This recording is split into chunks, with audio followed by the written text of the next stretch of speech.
With training camps wrapping up around the National Football League, the Eagles will finish up their preseason Saturday night against the Miami Dolphins, then cut down on Tuesday.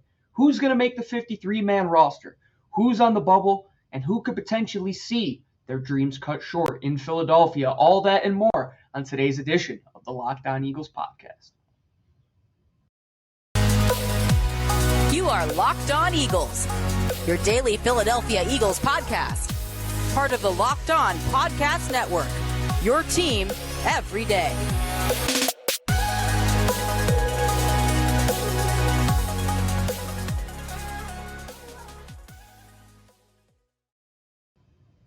Folks, the regular season is almost here. Just one more preseason game for the Philadelphia Eagles on Saturday night down in Miami, Florida. Coming off of their last week of training camp practices, they had 1 day of joint practices. Then that got cut short, and they had their final day before this final preseason game on Thursday. They finished up their practice, and we're just a few days away from the 53-man cut down. So with that, thank you for tuning in to the Locked On Eagles podcast. If you've never listened to the show, I'm your host, Gino Camilleri. If this is one of your many times back to the show, thank you for joining us as always, making it your first listen each and every day, part of the Locked On Podcast Network. You know where to find us. You can get us in audio format on Odyssey, Spotify, Stitcher, SoundCloud, wherever. You can just go on Google, search Locked On Eagles Podcast, and as well, you can find us in video format on YouTube. Go to the YouTube search bar, search Locked On Eagles, find all of our episodes and YouTube exclusive content that we put out throughout the week. But we're finishing up this week talking about the finale, the final matchup of the preseason, the game everybody's the most excited about each and every go around. It used to be the New York Jets in that fourth preseason game. No longer. Saw them week one of the preseason. But you're still facing a team in the AFC East. You're facing Miami. We saw that this week didn't turn out how the Eagles expected. They go down to Miami after playing Cleveland, and they're thinking Wednesday and Thursday, we're going to get 2 days of joint practices. Well, they got Wednesday. We did a show on that. If you want to go listen to that, make sure you go check it out. We were going to preview and talk about what happened in Thursday's practice, but come to find out, there's some stomach bug going around Miami. So Miami cancels the practice with the Philadelphia Eagles. The Eagles then practice against each other on Thursday. And nothing on Friday besides a walkthrough to lead up to this final preseason game. We won't see much of the ones, if at all, in my opinion. You shouldn't. I think that first drive of the first week of the preseason was exactly what you wanted. You got a good test last week against Cleveland in joint practices. You had Wednesday to go against Tyreek Hill, see what you're going to get in some of these premier talents around the league, how you're going to be able to defend them, how your offense is going to match up. This game on Saturday comes down to the guys that are bubble players, guys that are towards the back of the roster. Have we seen players lose a job on this day? Of course we have. Have we seen players win a job on this day? It happens all of the time. This game is important to a lot of people, many names that you might not be familiar with. And that's okay. I love this game personally because to me it signifies the beginning and the end. It's the beginning of a brand new season. Regular season's just about 2 weeks away. September 11th, the Eagles will kick off against Detroit. But it's the end for a large amount of people. The Eagles are currently sitting at 80 people on their roster. Most teams around the NFL are. And in about over 72 hours, a few days away on Tuesday, every team's going to have to cut down to 53 players. They started with 90, they went to 85. They're currently at 80. After this preseason game, the cuts will start. Each team has a practice squad that they're going to be able to fill out with 16 spots. I believe you can sign up to 4 veteran free agents. And you have around 12, 13, maybe if you want to go heavy, 14 positions for some of those undrafted guys, some of the guys you drafted later in those rounds, 6, 7, that you want to stash on the practice squad. But the regular season roster is only 53 guys.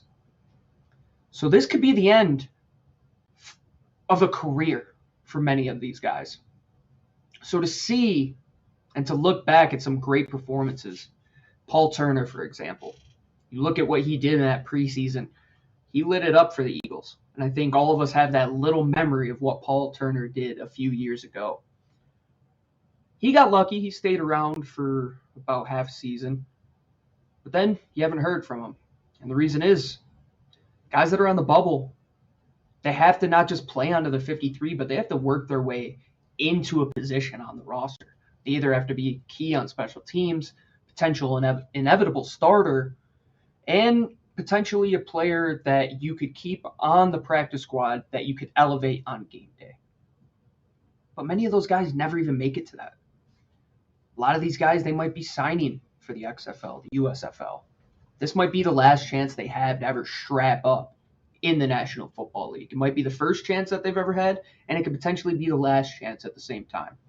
So this game, it gets emotional towards the end because you can see a lot of the guys that are on the bubble. They have that emotion in their face that could be the last time they ever step on the field in the National Football League.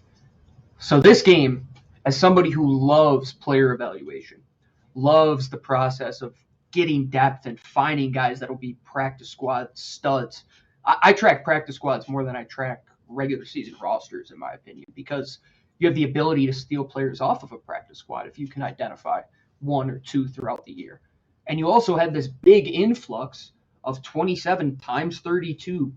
That's hundreds of players that are going to be available come Tuesday. Even if you make the cut down on Tuesday, you're not guaranteed to make it to Wednesday. You might be on the roster after that day, and then this huge overflow of free agents come in, and teams add 1, 2, 3 more guys. So those bubble guys, they might not just be fighting through final cutdowns. There might be another round for them. Who are those players going to be? That's what we're going to chat about. Talk about some of those guys that, are right there. They put together a pretty good preseason. They might be high draft picks. They might be low draft picks. But they all have something to prove. Could they be traded? Could they be cut? Could they be potentially stashed on the practice squad? That's what's going to happen these next couple days. Player personnel departments, especially on the pro side, they make all of their money this time of year. This is key. This last week of the preseason, I want to just continue to push the message that just like fantasy football, you have to focus on those late rounds because there might be a guy who slips through the waiver wire that you could add to your roster and could help you get to that next level in both fantasy and the NFL. The Eagles have done it time and time again. I think back to the years of Chip Kelly. They brought in Bryce Treggs that one season. He ended up being one of the key contributors in the wide receiver game for a year. This time of year, it's a roller coaster. And you don't want to be the person that's on Twitter saying, oh, how boring of a game. Because a lot of these guys are putting their livelihoods on the line, and this could be the last time they ever do it. So just enjoy it, because the next game that we do see, it's going to be the ones. It's going to be the big show. Let's just think of this as the opening act. Because come September 11th, everything that happened in the preseason, it no longer matters. But the one thing that does is who you keep on your roster. And that's what we're going to talk about. But before I do that, I have a message from our friends over at Dave. Folks, level with me for a second. We've all been in that position. We're a little tight on cash, especially with gas prices the way they are. People might not have that spare chunk of change that they quite frankly might need. But there's somebody there to help you. It's Dave. Hindsight might be 20/20. You can't change the past. But you want to help out your future self? Go to Dave. Dave is a banking app that can help you get up to $500 instantly with extra cash. That's more money to fill your tank, buy a wedding gift. For me, I'm getting married next year. Or catch up on bills. You can finally tackle the expense that has been stressing you out without any hangups. There's no interest and no credit check needed. It will not affect your credit score. Millions of people have already downloaded the Dave app to get the financial relief that they need with extra cash. Download the Dave app today from the App Store now. That's DAVE. Sign up for extra cash account and get up to $500 instantly. For terms and conditions, please go to dave.com/legal. Instant transfer fees apply. Banking provided by Evolve. Member FDIC. Future you will thank you. All right, everybody, welcome on back to this fifth and final episode of the Locked On Eagles podcast. This week, I am your host, as always, Gino Camilleri, and thank you for making this show your first listen each and every day. But make sure for your second listen that you check out the Ultimate Pro Football Preview podcast, starting August 31st, an 8-episode extravaganza to get you ready for the NFL season. The local team experts on Locked On Podcast Network and Odyssey NFL Insiders are all combining into the ultimate NFL preview starting August 31st. Search the Ultimate Pro Football Preview 2022 on your Odyssey app, YouTube, or wherever you get your podcast. Guys, that's a great show to listen to. If you don't have time to listen to multiple teams' podcasts, the Locked On Podcast Network takes you through the whole landscape of the entire National Football League. All of us local hosts, I'll be doing it for us. You'll be able to hear us and hear some insiders, some guys. I believe, who did we have last year? I think it was Brian Baldinger commented on what we were talking about last year, previewing where the Eagles will end up and where the NFL will end up as a whole. But talking about the Eagles, getting back to the focus of the show, the focus is Miami Saturday night. And what is that focus on? So, to see Jalen Hurts? No, we already talked about that. To see potentially a drive or two of the twos. Mostly threes, and the fours will probably get most of the second half. So who are we looking at? I believe there's a bunch of battles on this team that aren't at the top. They're right at that bottom depth tier. Let's start with the most important position. Jalen Hurts is solidified as the number one. Gardner Minshew's the clear number two. There's still a battle for four. I believe for three, in the quarterback slot. There's a heavy favorite in Reed Sinnett, and there's Carson Strong. The Eagles didn't let Carson Strong throw a pass in the few snaps that he did play last week. Reed Sinnett has had some good moments in the preseason. I would say Devin Allen's 55-yard touchdown. It was a fantastic ball, fantastic read, fantastic play call. If you're putting odds on it, you'd have to say Sinnett is 900-1. No, not 900-1. He would be plus 900. So heavy odds. All right, folks, this is a lesson to count your ducks before you go out and talk. He would be a minus 900 favorite, heavy favorite. He would be the guy that if you're looking at a fight, it would be minus 900 next to maybe a plus 1100 underdog. That underdog is Carson Strong. Reed Sinnett, he was in the Eagles organization last year, although they did pay Carson Strong a boatload of money. It was only $250,000 to $300,000 in undrafted free agent money. It's not a boatload. And what can they do with him? Well, they could stash him on the practice squad.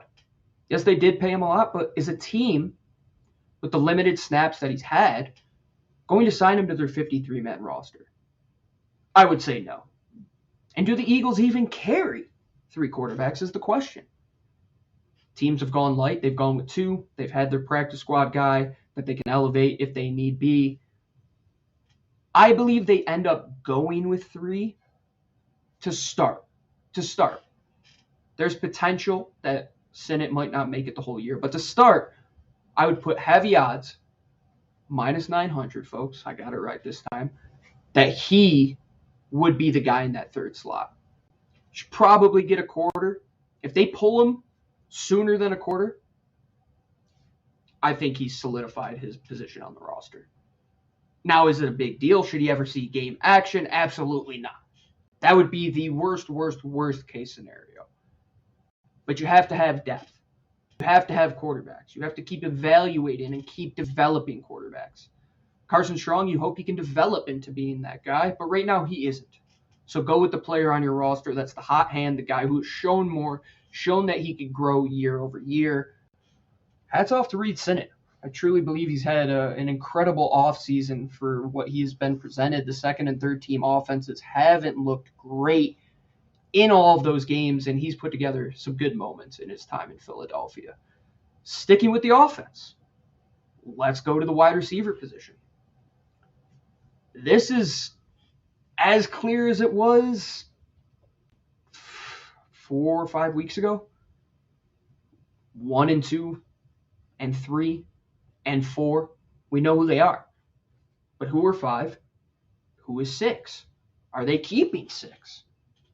Well, with what they have at tight end, and we'll get to that in a second, I would believe that they have to keep 6 wide receivers.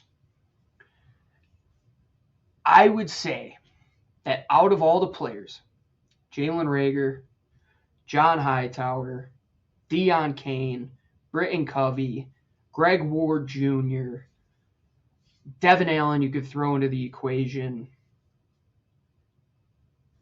Deon Cain has performed the best, far and away. Far and away the best. Jalen Reagor has had flashes. They're not going to cut him. The only way they're going to get rid of him if it's a trade. If they cut him, it would be a ridiculous amount of dead cap for a player that, frankly, is not worth the dead cap. It's not worth getting him off the roster because you could hide him on the roster, truly, and wait for a team to come calling. Because Chicago could use him. Denver is called. He could potentially be moved. But right now, I still think he's 5. If he doesn't make it, my other 2 would be Deon Cain, because the way he's performed, his body control, his ability to separate even against second and third receivers, it's been impressive. And he's been under Nick Sirianni in his offense a few times now. And he's a big proponent of him. So we'll see. We'll see what happens. I would like to believe Deon Cain has a chance. You would like to think that the preseason really does matter, and somebody who performed like that can be our Week 2 nominee for the Corey Shepard Award. Now, what happens at 6? Folks, if you could predict this, I tip my cap. Greg Ward, you think, is the incumbent, the guy who just always is, he's like the TJ Edwards of the offense, just finds his way on the team. But he hasn't been on the field. He's had an injury. He's kept him off the field. He hasn't seen any preseason action. Britton Covey, they like what he can do on special teams. They see a player in him. He could develop into the slot and potentially be a guy who can get in and out of a phone booth and be that Wes Welker type of player. Not saying he is Wes Welker, but playing to that variety. I still think it goes to Greg Ward. I don't know why, and I roll my eyes at that because I said even last year I didn't think Greg Ward should be on the team, especially now with prioritizing using Quez Watkins in the slot and A.J. Brown. Where do his snaps come from? I don't want to see him returning punts. He doesn't have any other special teams value outside of that, but he does have the reliability factor that he has come up in big moments, so you can't let that go out the window. I'm going with Deon Cain. And I hate to say it, I'll go with Greg Ward. I believe he ends up on the roster. Jalen Reagor, he could potentially be traded. We will see, though. We'll see if that saga comes to a close.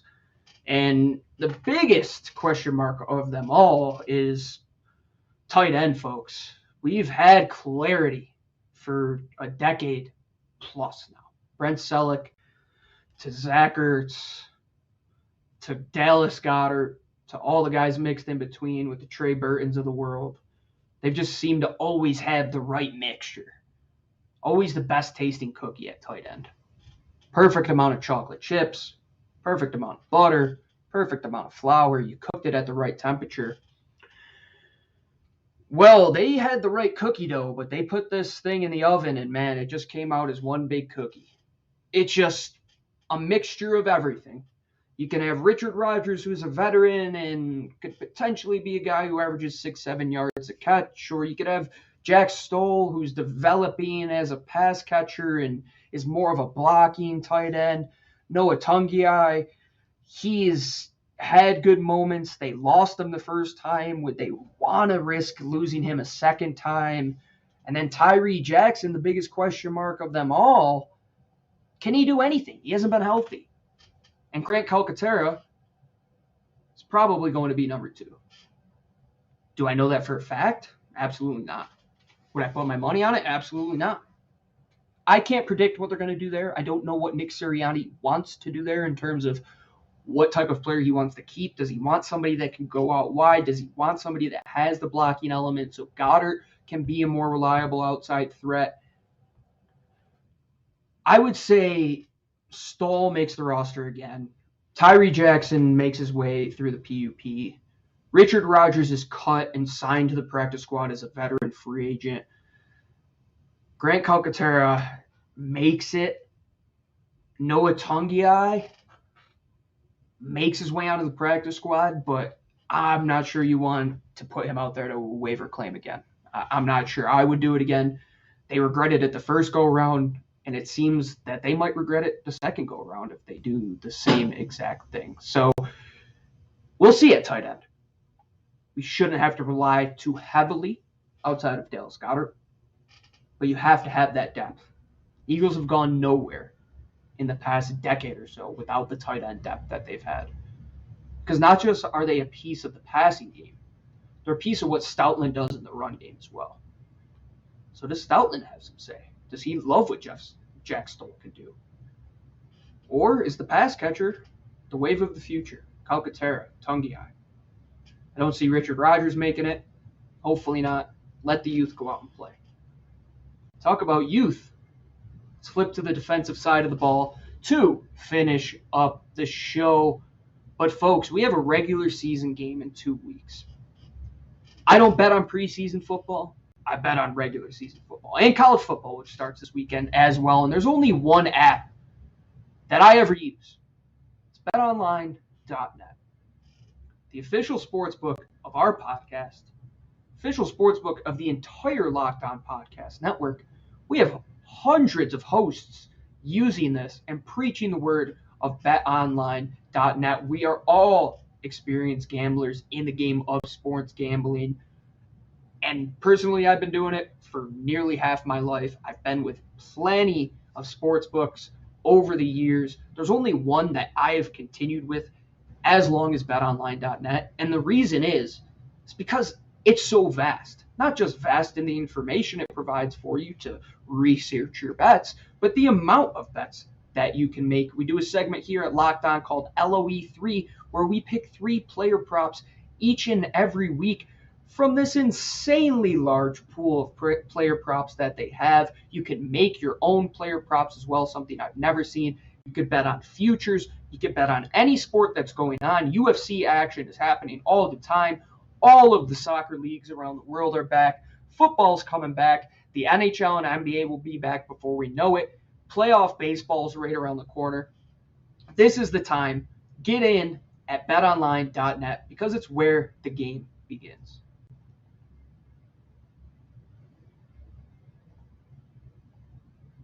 All right, folks, thank you for making the Locked On Eagles podcast your first listen each and every day. Finishing up the week here at LOE, it is Gino Camilleri wrapping it up with our 5th and final episode, looking at the Miami matchup. Not so much the X's and O's, but players that could potentially be studying some X's and O's if they make their way onto the 53-man roster come Tuesday, because it's time to hunker down, time to get into the real playbook and open that thing up for the regular season come a few weeks from now.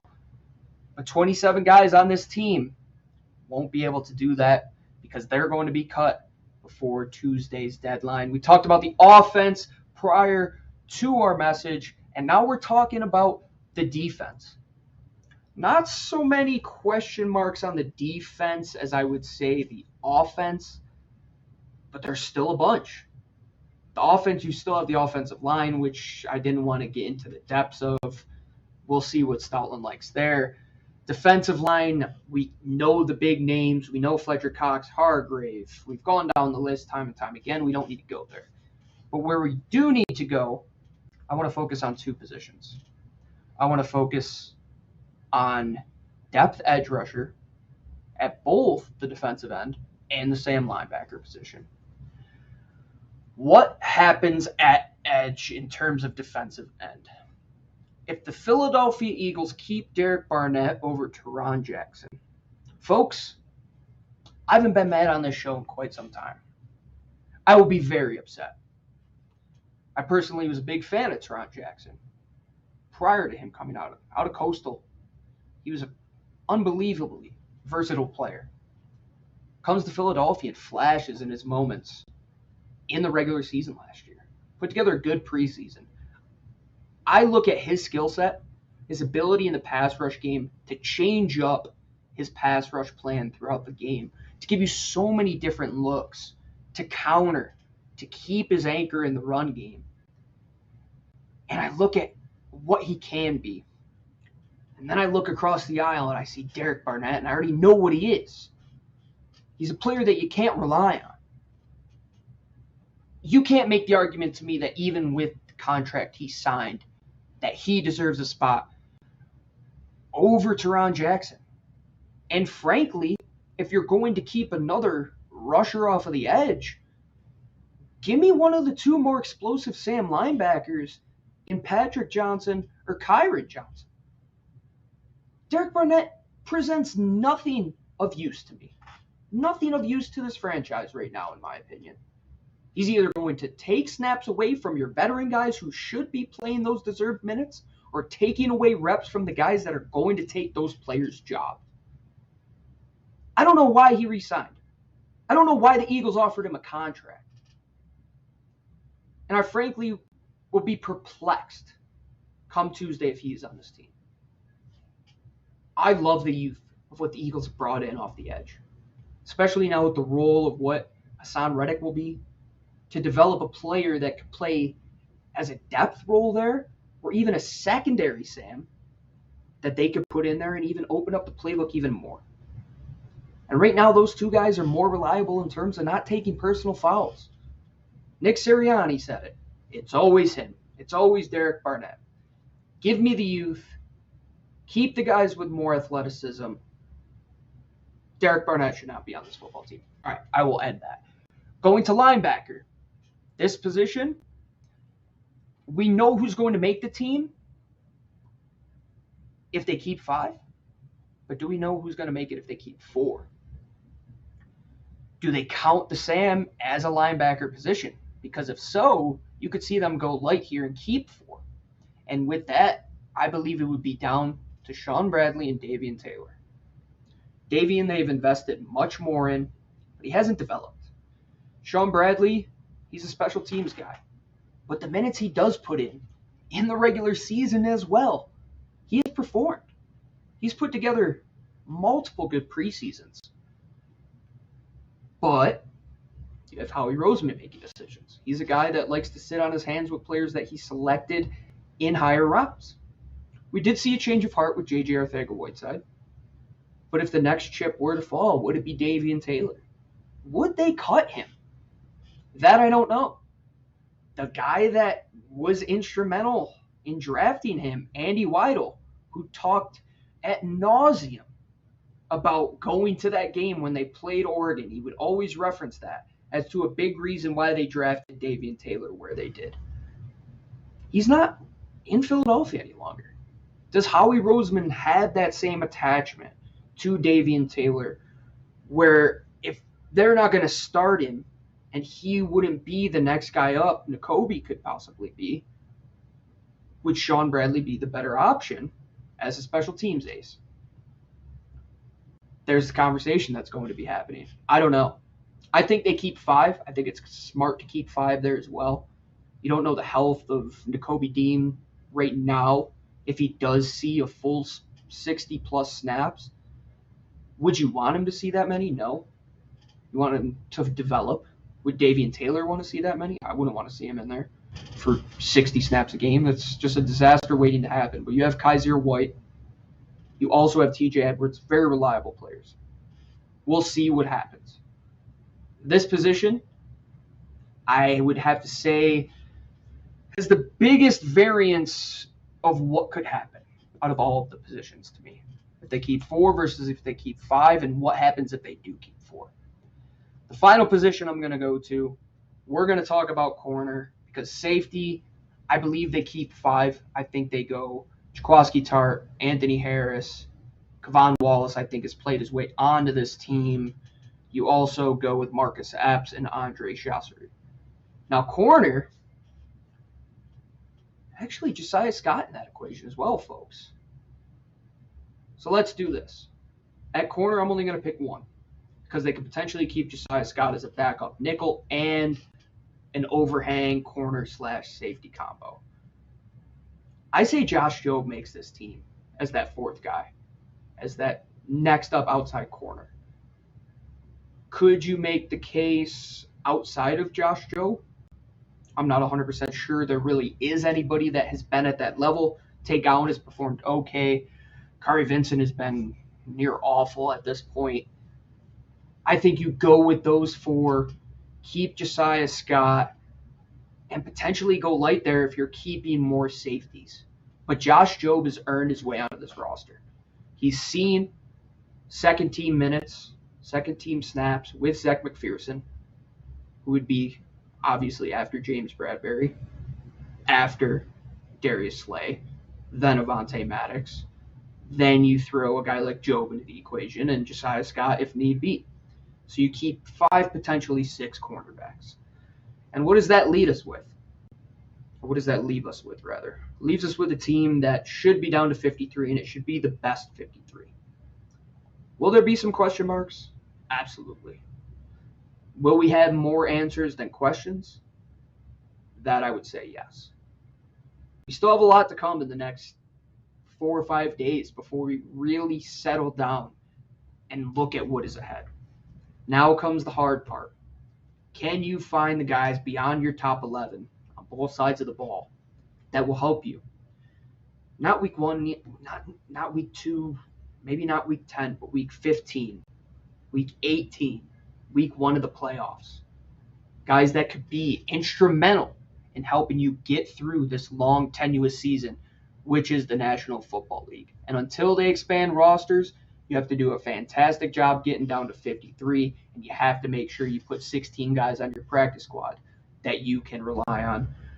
So that'll do it for us here at the Locked On Eagles podcast for this week. Make sure you tune in to tomorrow night's matchup against the Miami Dolphins when the Philadelphia Eagles take them on in hot and muggy Florida. Then the Eagles will be heading back up to the nest, where they will prepare for the Detroit Lions in just a few short weeks. So thank you for making this your first listen each and every day. And for your second listen, it is Fantasy Draft Week. We are going to the regular season of the NFL in just a few short days. So make sure you tune into the Locked On Podcast Network, Locked On Fantasy Football, for your second listen. Fantasy expert Vinny Liar brings over 20 years of expertise to your ears, unique angles to every move that nobody else has. Get ready for your fantasy draft with Locked On Fantasy Football, and make sure you get ready for each Eagles game week here on the Locked On Eagles podcast. Thank you for getting us on your headphones, or if you're watching us